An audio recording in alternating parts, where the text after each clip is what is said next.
manhã, então, o pastor Léo deu essa visão, né? Essa visão que, assim, importante para nós, não é isso? De toda a parte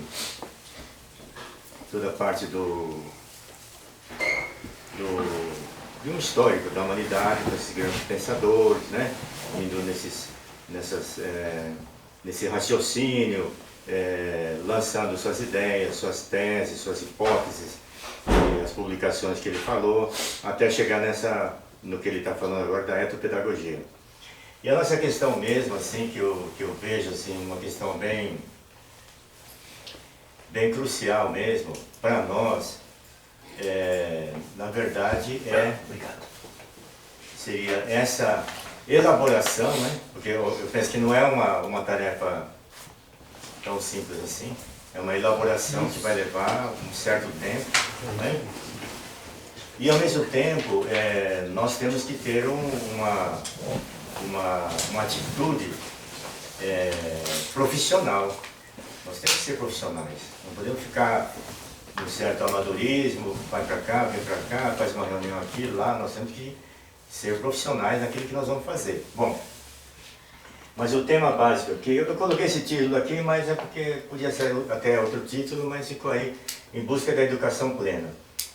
Então, educação plena, ou educação verdadeira, ou educação integral, né? Já é algo que está na cabeça de vários pensadores durante essas últimas décadas aí, e que hoje ainda nós não chegamos a um consenso, entendeu? Penso que nenhum país. O país que se destaca hoje na educação, top, né, é a Finlândia, né? A Finlândia saiu já Globo Repórter, saiu várias reportagens, tem livros sobre a Finlândia, tal, mas eles seguem uma linha assim que conseguiram executar uma metodologia de ensino, apoio do poder público, né? O salário do professor supervalorizado, enfim, é um modelo, mas serviu para aquela cultura, para essa época, para aquele povo da Finlândia e tal. O Brasil é outro mundo, outra realidade. Então, vamos ver com relação à educação plena.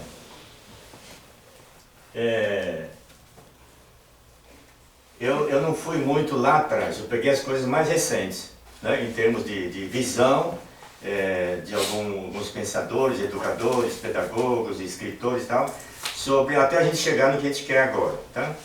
Então, Stephen Covey é aquele autor do livro Os 7 Hábitos das Pessoas Altamente Eficazes, que acho que alguns de vocês já leram. Né? Se não me engano, ele é mormon, né? Deve ser mormon. E tem até um outro livro que é o 8º Hábito e tal. Então ele fala assim, as leis que governam o comportamento humano não são inventadas, são as leis do universo inseridas na cultura de cada sociedade civilizada. Bom, talvez ele tenha desejado falar uma coisa, mas nós vamos fazer a nossa interpretação aqui, o nosso olhar. Então, as leis que governam, ou que deveriam governar o comportamento humano, né, que deveriam, né, no caso, elas não são criadas ou inventadas, elas são universais.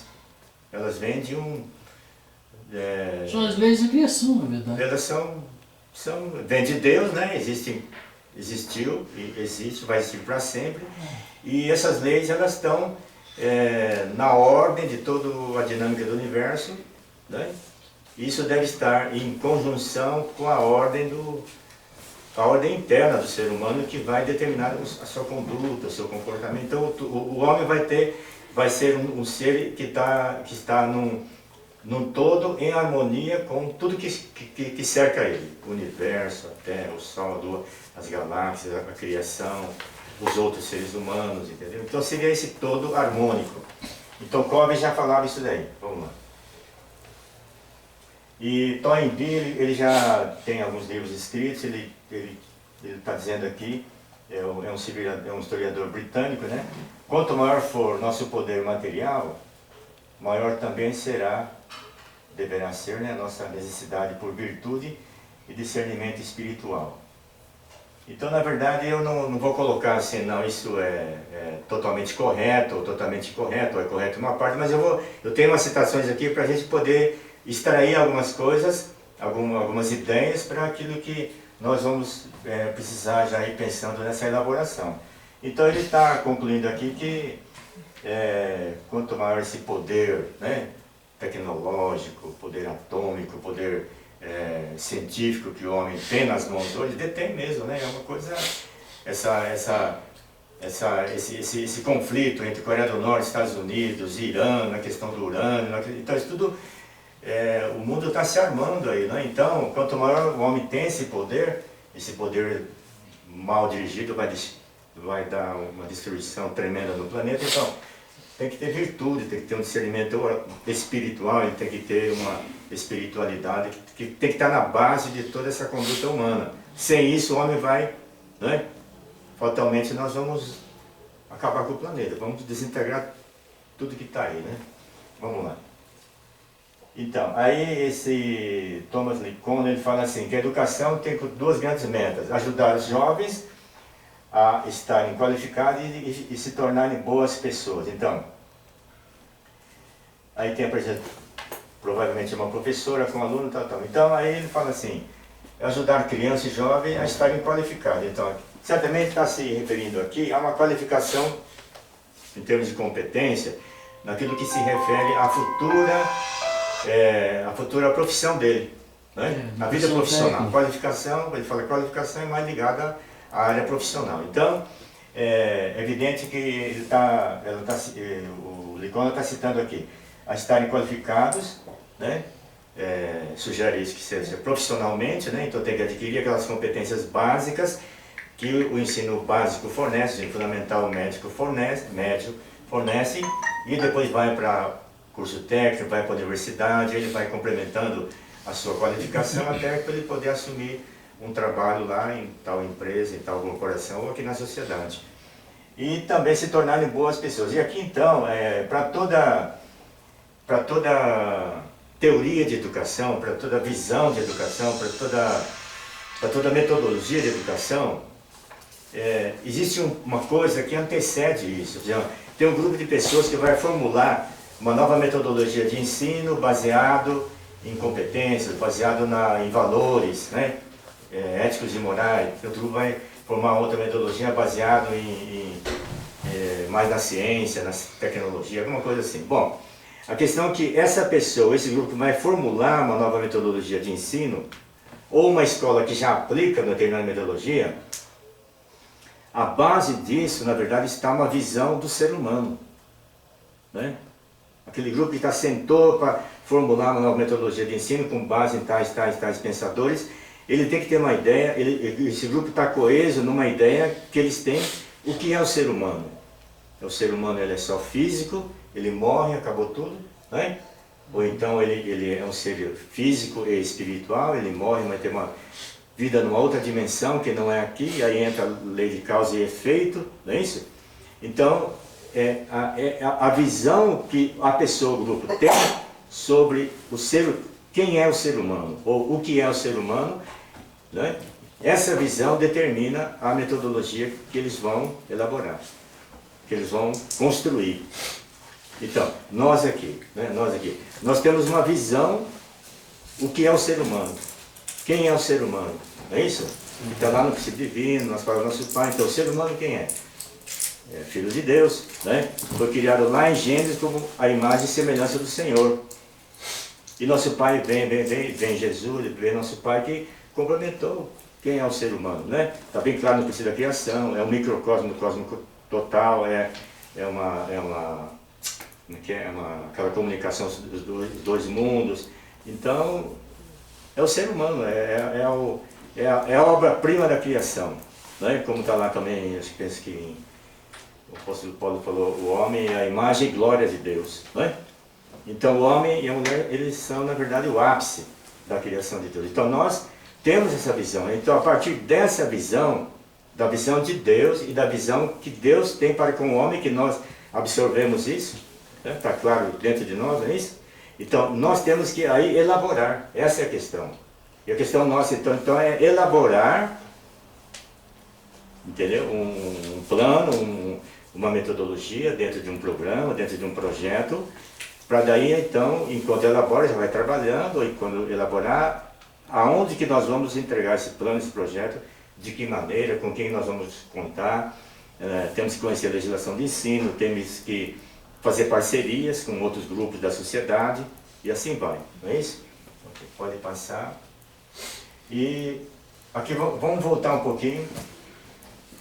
Na Declaração Universal dos Direitos Humanos, dos Direitos do Homem, que foi declarado pela ONU, né? Numa Assembleia Geral de 10 de dezembro de 1948. Faz tempo, então já está no livro, né, que é a Declaração dos Direitos Humanos, tão falado e tal. Então lá no artigo 26, parágrafo 2, diz assim: a instrução ela será orientada no sentido do pleno desenvolvimento da personalidade humana e do fortalecimento do respeito pelos direitos do homem e pelas liberdades fundamentais. A instrução promoverá a compreensão, a tolerância e a amizade entre todas as nações e grupos raciais ou religiosos e coadjuvará as atividades das Nações Unidas em prol da manutenção da paz. Então, em 1948 eles já colocaram esse parágrafo que está relacionado especificamente à área da educação. Aqui eles colocaram instrução, não é isso? Então eles já colocaram lá, a instrução, a educação deve ser voltada para o pleno desenvolvimento do ser humano. Então isso deve estar baseado também numa visão que essa pessoa, esse coletivo de pessoas que elaborou a declaração, tem uma visão que eles têm de Deus e uma visão que eles têm do homem e o que para eles significa o pleno desenvolvimento do ser humano, né? Que deve ser a nossa visão. Então, o pleno desenvolvimento da personalidade humana e do fortalecimento pelos direitos do homem e pelas liberdades individuais. Deve promover a compreensão, a tolerância, a amizade, as relações e grupos raciais e religiosos e deve apoiar as Nações Unidas para a manutenção da paz. Então existe aí uma educação que não tem um viés assim, científico ou tecnológico, ele tem mais um viés humanista, né? De promover a paz, o diálogo, o respeito, a convivência harmoniosa entre as raças, entre os povos, entre as nações, entendeu? Com base em alguns valores que estão implícitos aqui.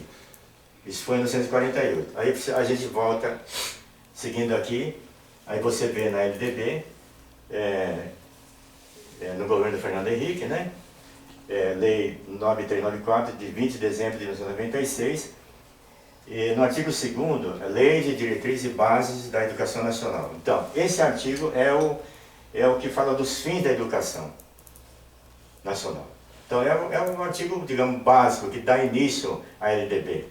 E a LDB, apesar de ela tido várias alterações e reformulações e mudanças, mas se vocês pegarem a LDB e lerem a LDB, ela é assim um documento, não digo perfeito, né? Mas ele é muito bem elaborado, não é, professora?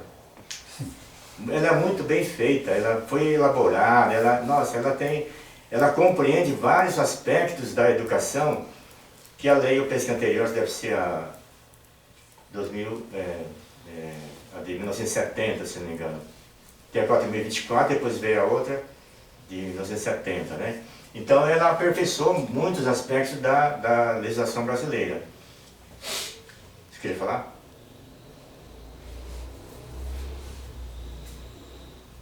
Maurício. Ela define deveres, responsabilidades, direitos, quem deve financiar a educação, ela é bem detalhada, só não é cumprida.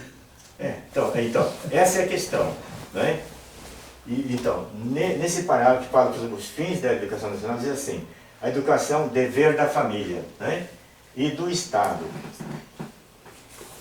Agora, aqui também a gente está dizendo que é dever da comunidade também, né? Não é só da família ou do Estado, é da comunidade, é um dever de todos, meios de comunicação, de todos, não é isso? Das instituições públicas e privadas.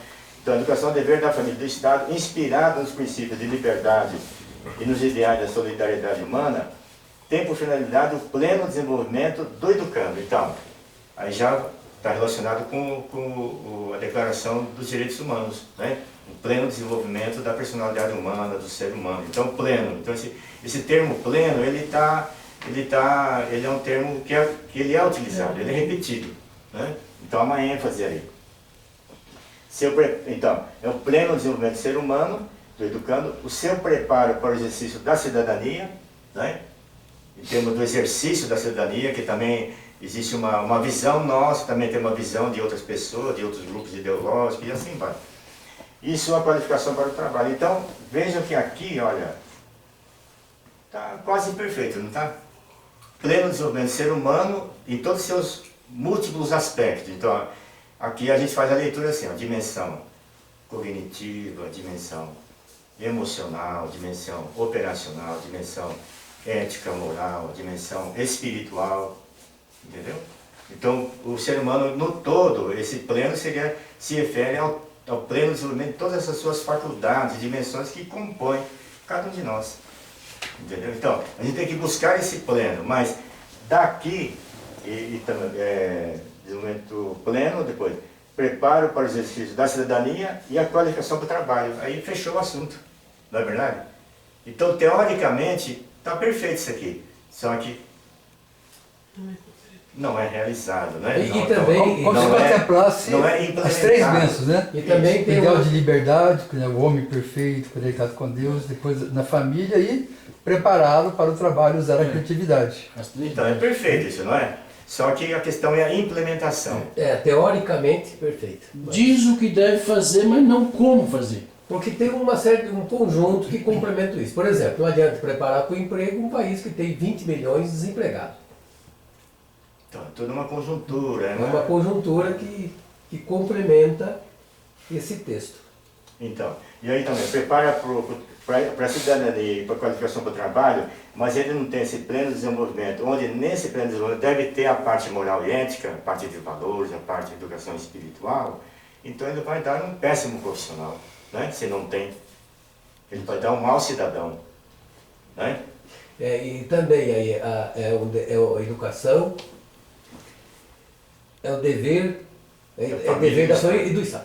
Então, precisa ver até que ponto esse Estado interfere na educação. Porque aí ele vai querer tirar a educação, que é a responsabilidade da família, para ele Estado dar a educação. Não, eu acho Aí que... ele pediu- Sampaio, o interessante é que a família, acho que é a melhor do família que a primeiro. que ninguém quer. É A família verdade. joga para a Ó, família. a família tem em primeiro lugar. Isso. A Depois escola complementa, o Estado complementa com a parte cognitiva. Que é a A escola. base da educação é não está familiar. explícito, não está Mas não é o que explícito. acontece, né? Coloca a família. A família joga para cima de Não, nós a responsabilidade de educar e de instruir. É educação. Educar e dever da família profissionalizar e do são Estado, duas os dois em coisas. conjunto. Mas também Se é da complementam, sociedade, dos meios de comunicação, é da comunidade, é das Isso. instituições várias que tem na sociedade. Todo mundo deve assumir isso, né? Teoricamente deveria. Então, mas aí também tem aquela questão que já vi vários escritos que fala assim, que a família ela deve educar na parte moral, ética, valor, na parte espiritual. E a escola deve oferecer mais, Profissionalizar, formar. deve não tanto dar continuidade a isso, mas deve priorizar a educação das competências básicas que vão formar o indivíduo para a vida profissional. Deu pra entender? Quando a escola também, se ela reforça o que a família já vem ensinando, reforça na escola, e a mídia reforça e tal, então, onde a criança vai, onde o adolescente vai, ele vai ver, não, todo mundo fala de valores, de moral, de ética, de solidariedade, de respeito, né? De altruísmo, de bondade, de tolerância, de amor, entendeu? Então, ele vive cercado, mas não, é o que não acontece. Os direitos humanos entortou muito, porque agora valores éticos e morais qualquer pessoa seguir, mesmo que seja torto, Não é um padrão. né? ele tem os direitos humanos que defende ele. Olha, Mesmo isso que ela está criminoso. falando aqui, É, isso Os que a Ruth está direitos falando, humanos virou um lixo. dá para fazer uma humanidade. tese de doutorado. é. Nessa onda de direitos humanos que envolveu o mundo, nessa enchente, nesse tsunami todo, né? Onde você fala tem direitos Eu humanos para cá, faço o que eu quiser. Falsamente, eu falo o que eu você vê os quiser. estragos que Fala-se afetam. tanto em direitos humanos, mas não se fala em deveres. Então, outro desequilíbrio aí, Exato. é isso? Ok, vamos lá então.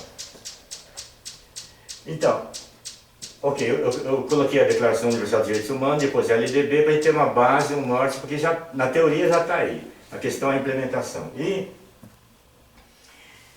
é o meu ponto de vista, pode não ser o seu, né? Mas é a minha leitura que fiz, a minha percepção, o meu entendimento. Um dos documentos mais importantes sobre a educação, ele é um documento que foi chamado Relatório Jacques Delors. É isso, professor, né?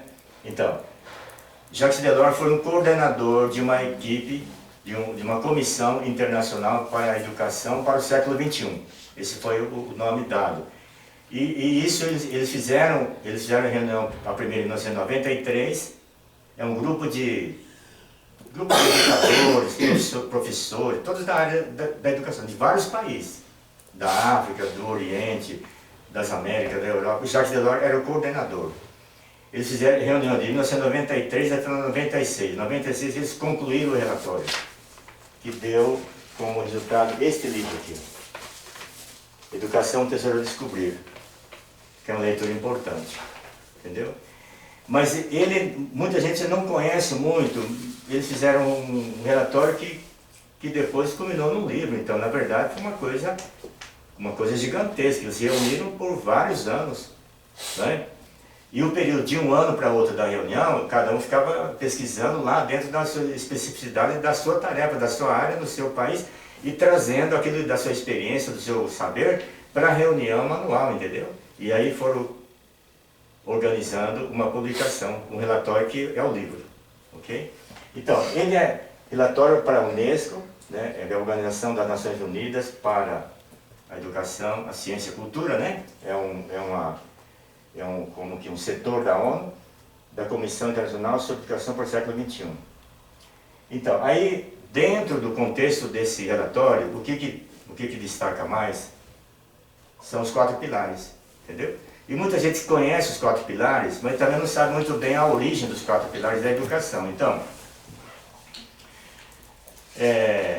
não é que os 4 pilares sejam completos, mas eles dão uma referência importante. Então, o que a gente tem que aproveitar é o que já chegou e o que isso prepara digamos assim, a elite, né, que comanda a educação, os educadores, professores, os gestores, tudo, para uma nova visão de como você vai cuidar da educação, no seu estabelecimento, no seu estado, no seu país, no seu município, né, na sua sala de aula, entendeu? Então ele fala que isso já é um resultado do trabalho dele, da equipe. Então, 4 pilares, porque você tem aprender a conhecer, aprender a fazer, aprender a conviver, aprender a ser. Pode passar mais um. Então, na verdade, eles colocaram 4 pilares porque ficou, isso é didaticamente construído, viu? É uma coisa bem construída. Eu penso assim, se você for pensar, ele engloba bem, não digo engloba tudo, mas ele engloba bem uma metodologia de ensino que vai culminar com essa educação plena. Não digo que é 100% abrangente, mas ela engloba bem. Então, aprender a conhecer, porque existe dentro da psicologia da educação essa dificuldade que no sistema tradicional de ensino, o professor ia com o livro, a apostila, tinha o seu programa no plano de aula, vai na sala de aula, ele tem tudo esquematizado, né? O planejamento anual, depois tudo é distribuído no bimestre, ele tem que cumprir aquele programa de conteúdo no bimestre, é professor de ciências, professor de língua portuguesa, de matemática, de biologia, né? E assim vai. Então, hoje tem vários questionamentos. Nas últimas décadas para cá vieram vários questionamentos, por quê? Aprender a conhecer parece ser uma coisa redundante, mas não. O aluno tem que conhecer tal assunto, ou tal, ele tem que adquirir tal habilidade, ou tal competência, ou tal experiência, entendeu? Mas aí a questão é como esse aluno deve conhecer. Então, é aprender, quer dizer, é uma etapa antes do conhecer. Ele deve aprender a conhecer. Então essa discussão também vai longe, só nesse primeiro item aqui, entendeu? Então o professor chega na sala de aula, tem 35 alunos, ele chega com o seu planejamento, gente, hoje é, né? Aí passa no quadro e tal, explica, passa no quadro, explica, os alunos copiam, né? Depois tem sempre um aluno que pergunta, sempre toda aula, no fim da aula, no meio, sempre tem um aluno que levanta a pergunta, mas professor, isso vai cair na prova? Né? A grande pergunta. Santo Agostinho vai cair na chamava prova? Santo Agostinho dizia que era ensinar a amar o saber. Ensinar o sujeito a amar, querer aprender, aprender a conhecer. O Santo Agostinho dizia que precisa ensinar a amar o saber. Se você ensinar isso o cara caminha pelas suas próprias pernas. Sozinho. Então, isso que você falou é uma chave importante isso aí. Sim. Não é? Então, veja bem. Então tem essa questão de aprender a conhecer, depois aí, na verdade, né, na sequência aqui do livro, ele é depois aprender a fazer. Então, aprender a fazer é a questão operacional, fazer. Né? Como a dona de casa faz um bolo, como o aluno consegue montar um projeto e consegue fazer os alunos da área de robótica monta lá, né, o seu protótipo, vai colocar na exposição que tem todo ano na escola. Então é aprender a fazer, né? Aprender a conviver, que está entremeando tudo. Aprender a conviver, então veja como a questão da convivência, das relações humanas, né? Ele hoje é enfatizado, tudo. Se eu ver a convivência, outros autores chamam de relações interpessoais, né? Relações humanas, e assim vai embora, né? Então essa convivência, então a pessoa tem que saber conviver, né? Você está na universidade, você tem a tua classe, está todo dia com os seus colegas, saber conviver com os seus colegas e com o professor vice-versa. E nós aqui entre nós, né? E de repente a pessoa não sabe conviver, ou tem alguns aspectos que ele tem que podar nele mesmo para poder aprender a conviver melhor. E depois disso também tem a questão que é muito falado e debatido e enfatizado hoje, que é a questão da liderança, né? Então a construção da liderança hoje é uma coisa que está aí no meio empresarial, como é discutido, como se formam os líderes, né? E assim por diante, aí vai. Então aprender a conviver também está relacionado com a questão lá que Daniel Goleman escreveu na inteligência emocional. Então isso, quando a pessoa ele tem uma percepção, uma visão, um olhar sobre o seu estado emocional, para poder enxergar o dos seus pares, dos seus semelhantes, para poder, nessa dinâmica entre o seu e o deles, você saber como agir em cada situação, como conviver, né? De uma maneira pacífica, harmoniosa, respeitosa, né? E assim, então, isso é um outro assunto que vai longe. E por fim, então, esse aprender a ser, que está ligado, não é aprender a ter, é aprender a ser honesto, aprender a ser solidário, aprender a ser respeitoso, aprender a ser bondoso, aprender a ser sincero, né? Virtudes, e as suas virtudes. São as virtudes. Então, olha aí, ser está ligado à atitude, ser e atitude estão ligados a valores, a comportamento, entendeu? Então, ele não está falando aqui de uma educação espiritual, ou de uma formação espiritual, mas a formação espiritual, na verdade, ela está muito ligada a esse aprender a ser aqui, que se você for esmiuçar isso aqui, se você for detalhar, a gente vai chegar na educação espiritual. Até nesse primeiro, né? O que diz lá em Mateus 10:38? Conhecereis a verdade, que a verdade vos libertará. Então você tem que aprender a conhecer a verdade. Então, e aí também tem essa questão que você está falando, mas tem a questão de como as pessoas interpretam o versículo, né? Aprender a conhecer. Ok. Então veja bem, isso daqui também foi a base dos PCN, né, professor? Então veja o quanto isso daqui, assim, não é só no Brasil, mas em vários países do mundo, estabelecimentos, só que ele não ganhou uma forma que deveria ganhar, entendeu? Ele está meio diluído, não está? É isso? Ele é meio diluído na cabeça de professores, de instituições, mas não tem, eu já sei de escolas que pegam os 4 pilares para usar na escola como uma metodologia de ensino principal, entendeu? E aí tem todos os resultados dele. Bom, vamos seguir um pouquinho aqui. E aí então, no documento da Unesco, tem uma página aqui que fala o desenvolvimento, nesse documento do relatório Jacques Delors, o desenvolvimento tem por objetivo a realização completa do homem em toda a sua riqueza e na complexidade das suas expressões e dos seus compromissos, indivíduo, membro de uma família e de uma coletividade, cidadão, produtor, inventor de técnicas e criador de sonhos. Então, o que está falando aqui? Ó? Realização completa do homem. Né? Então o documento está enfatizando algo que já foi falado lá atrás, né? Por outros, em outros documentos, pela ONU, documentos a nível nacional. Então ele está enfatizando isso. Então, na verdade, tem educadores, tem pensadores, tem legisladores que sabem do que tem que ser uma formação completa, uma formação plena. A questão é que eles não têm, por exemplo, não é querer estar nos superestimando, mas eles não têm a visão que nós temos, né? Do que deve ser essa educação plena. Então eu penso que nós caminhamos para essa plenitude da educação, que é a educação plena do ser humano, envolvendo todas as dimensões da sua personalidade. Mas nós não chegamos lá ainda, entendeu? Mas eu estou citando isso aqui porque já há os esforços de pessoas, de grupos, de instituições, entendeu? Que conheceram talvez antes de nós, e eles, por inspiração divina ou do mundo espiritual, ou a partir das suas percepções e das suas leituras, eles vão organizando e formando, entendeu? Certos paradigmas, certos conceitos que são importantes. Então nós temos uma preparação já, nós já temos, né? Vamos lá então. Eles vão tangenciando ideal, mas não conectam com o principal. Olhando de noite, vê a descrição das 3 bênçãos. Né? Então.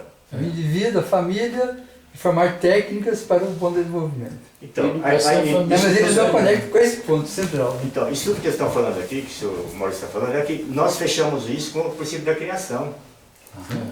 Entendeu? Nós fechamos especialmente isso com a teoria das 3 bênçãos. Isso, está lá.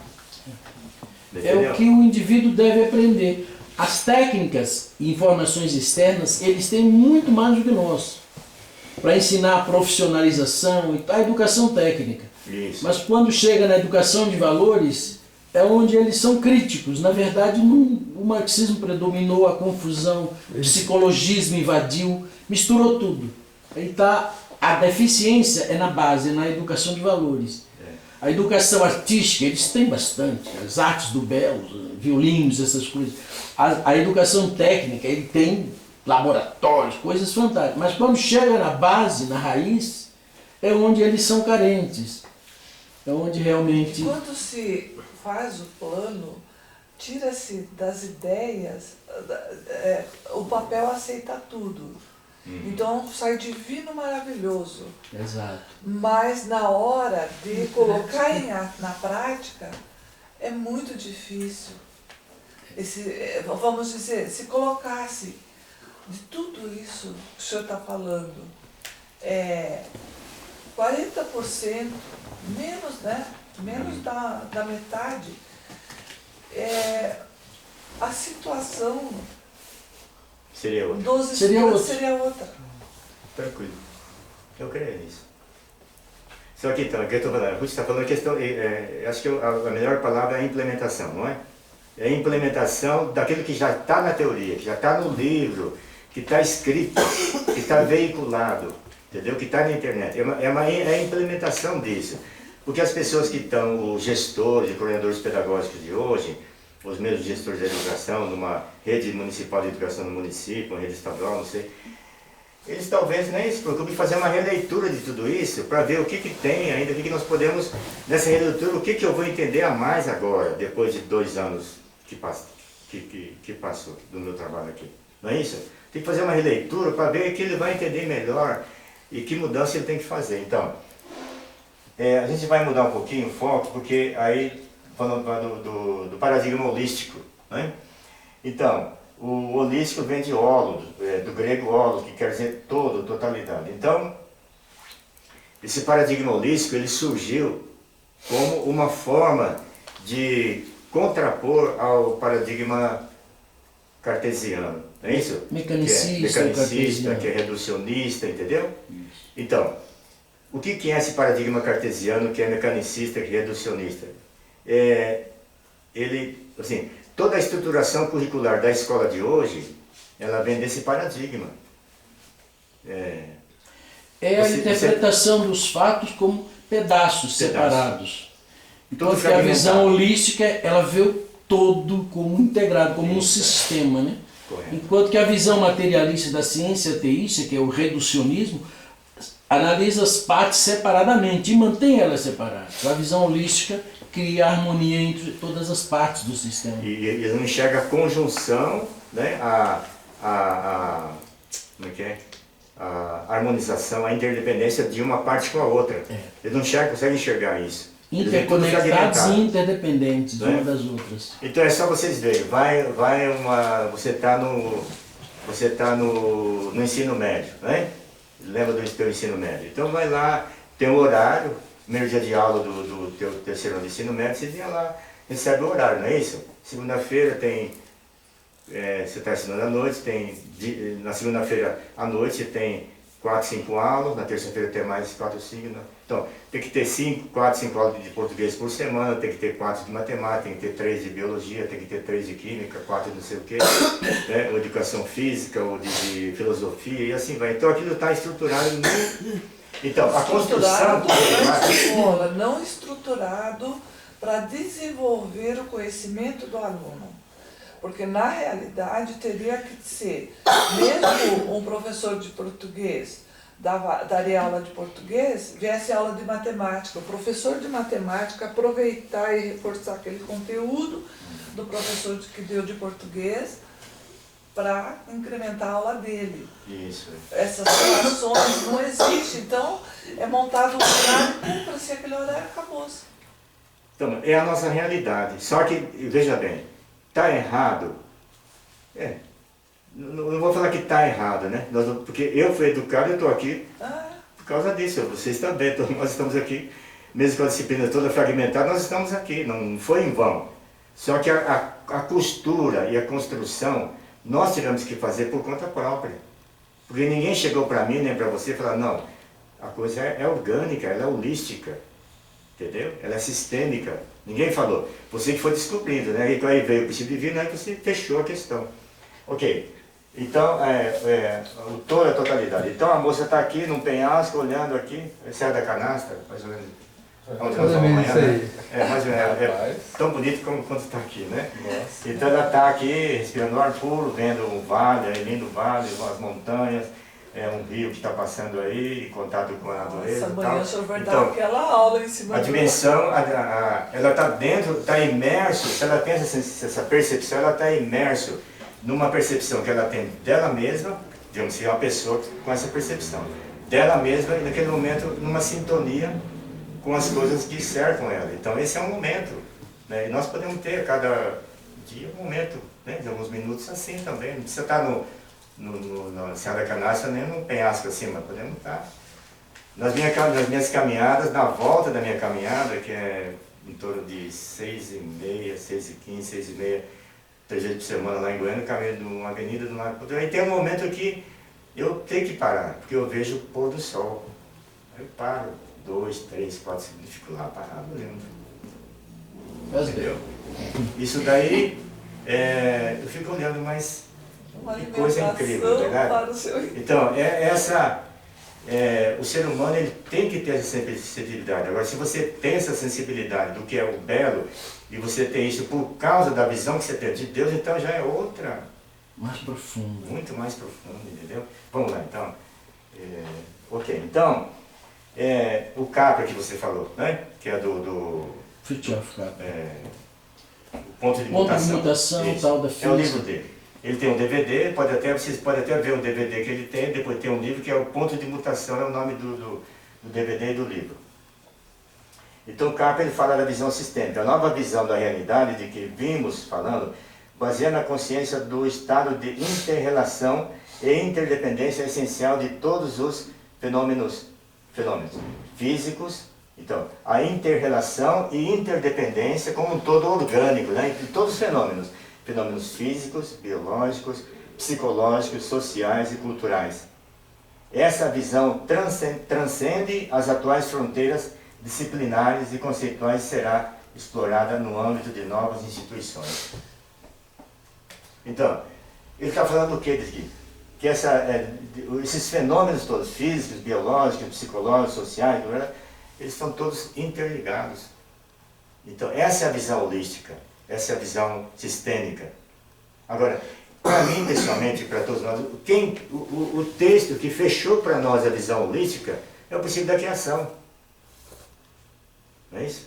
O princípio divino como um todo, ele... Não, mas essencialmente o princípio da criação, porque lá, entendeu? Detalha a criação divina e o lugar do homem diante da sociedade e diante do panorama do universo. Determina a finalidade da criação. Exatamente. Da criação e a finalidade da existência do homem na Terra, que é as três bênçãos. Então veja bem, então, eu tenho que reconhecer o valor de quem pensou na visão holística, de quem pensou na visão sistêmica, porque a coisa foi caminhando, mas ele chega no ápice, que é o que nosso Pai revelou. Esse é o ápice. Não é? Então, não tem pessoas, educadores, pensadores, legisladores, que conhecem a visão holística? Tem pensadores, tem filósofos, visão sistêmica, não é? Mas eles não conseguem chegar porque nós já estamos com o princípio divino. Existe então, essa é a questão que nós temos que casar as coisas. Não é isso? Existe aí um ponto importante que eu não abordei porque nós estamos fazendo uma introdução rapidinho. É a questão, a visão da ciência esotérica, a concepção que eles têm da teoria quântica. Na percepção dele, grosseiramente, a mente do homem, a consciência do homem, cria a realidade, transforma a realidade. Mas na concepção do princípio divino, a realidade já está criada, ela não pode ser alterada. O que pode ser alterado é os rumos que você segue na vida, mas não a estrutura do universo como um todo.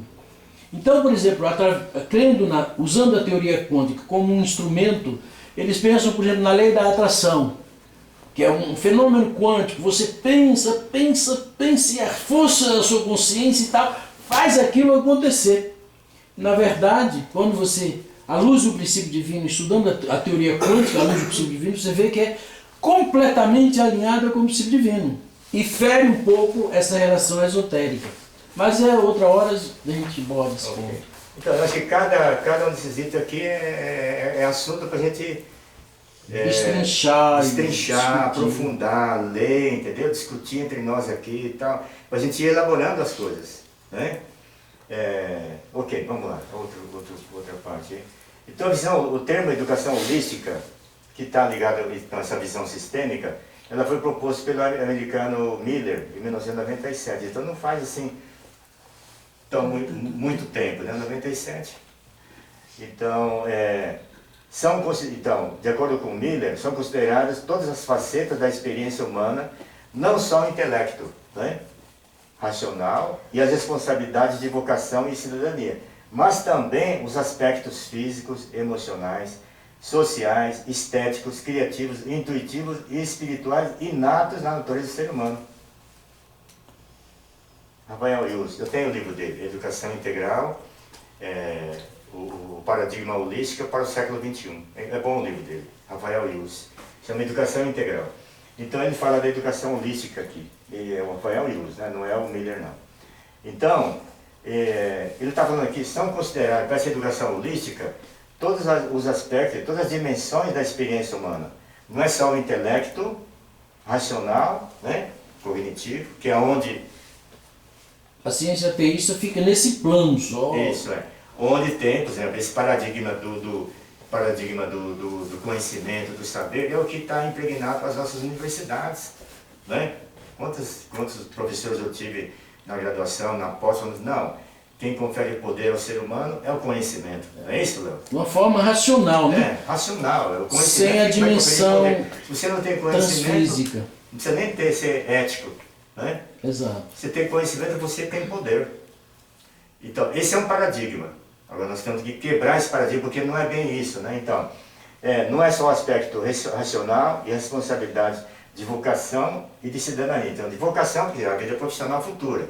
Cidadania, exercício da cidadania. Mas também os aspectos, veja bem, físicos, emocionais, sociais, estéticos, criativos, intuitivos, espirituais, e veja aqui, ó, inatos na natureza do ser humano. Inato. Inato, isso é importante. Entendeu? É inerente. O homem já nasceu com isso, Por isso já está no que DNA. o plano sai divino maravilhoso, né? Para escrever. Mas aí na hora de executar é mais difícil, porque entra o bom e o mal da pessoa. A personalidade. Ok, vamos lá então. Aí no documento da Unesco também, nesse relatório que está aqui no livro, eles falam assim que uma das finalidades essenciais da formação de professores, inicial ou contínua, sabe, vocês conhecem o termo, né? Formação inicial e formação contínua. Continuada. Né? Formação inicial, aquela que ele vê na educação básica, na licenciatura em pedagogia, em letras, em história que você fez. Né? E na continuada é porque ele vai fazer uma pós-graduação, vai fazer um mestrado, ou então é aquilo que Perreno fala que é a formação, fugiu.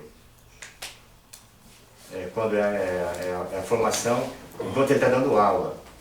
Enquanto ele está dando aula, ele também está refletindo sobre o que ele faz e está se atualizando e está mudando a sua maneira de ser, porque ele está revendo a sua prática. E também uma a ação formação. de dar e receber entre o aluno e o professor. Ele Na verdade, um bom professor, ele, ao mesmo tempo que ele trabalha, ele está refletindo sobre... Eu passo depois para vocês isso aí. Ele está refletindo sobre o seu trabalho, entendeu? E quando ele volta para casa, falei, aquela aula que eu dei, tal, aquele aluno, tal, aquele jeito que eu falei. Aquela pergunta que aquele aluno me fez. Então ele faz ele refletir. Então por isso o Perreno, que para mim, pessoalmente, Perreno hoje é um dos, né? Tem vários, mas é um dos papas da educação. É um francês, tal, que né, tem muitos livros, entendeu? Perreno, ele realmente é um bom autor. Então, ele fala da formação inicial contínua no documento da Unesco, desenvolver as qualidades de ordem ética. Então, o professor, porque a gente fica falando, não, mas é um aluno. Mas você tem que pensar no professor antes de pensar no aluno. Se o professor não está formado, não adianta você ir diretamente com o aluno. Então, o nosso trabalho, eu vejo. Nosso trabalho aqui não é ir direto com os alunos, nosso trabalho é ir com os professores. Eles que são os agentes da educação. Entendeu? Quer dizer, o fim são os alunos. O construtivismo inverte. Mas o professor é o agente da educação. É o ensinar e, aliás, aprender e ensinar. E não o aprender a aprender. O construtivismo fala no aprender a aprender. E dispensa a teoria tradicional que é aprender e ensinar. Né? Correto. Então, os professores teriam que,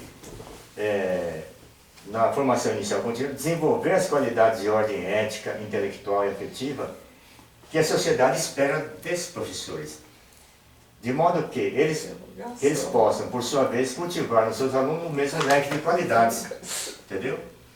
Então, nós pensamos no aluno, é um aluno, mas eu penso, nós aqui, nós estamos pensando no professor. Então, o professor ele tem que ser reciclado, ele tem que ter novas competências, ele tem que ter uma reformulação, ele tem que ter muitas capacitações. Ele tem que se atualizar, ele tem que, entendeu?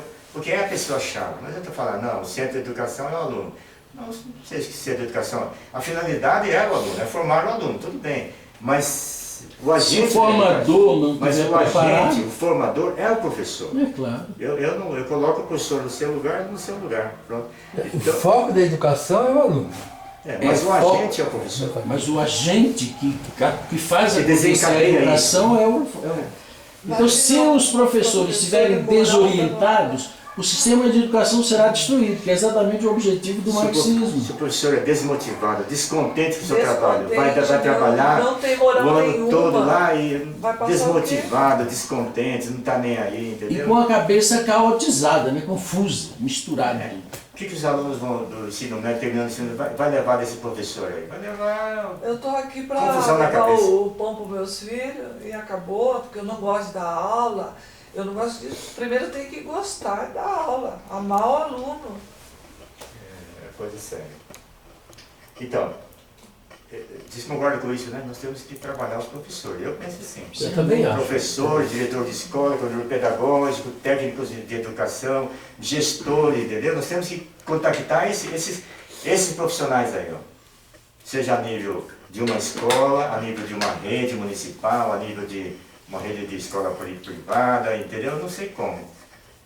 Nós temos que contactar essa faixa de hierarquia. Diretor, gestor, coordenador pedagógico, professor, orientador educacional, psicólogo da escola, se tem, entendeu? E também um gestor de uma rede municipal de educação aqui em Passos, né? Tem uma equipe lá na rede, tem um secretário de educação municipal e tem a equipe dele trabalhando na secretaria. Então, e tem dentro da secretaria aquela equipe que trabalha só o aspecto pedagógico, né?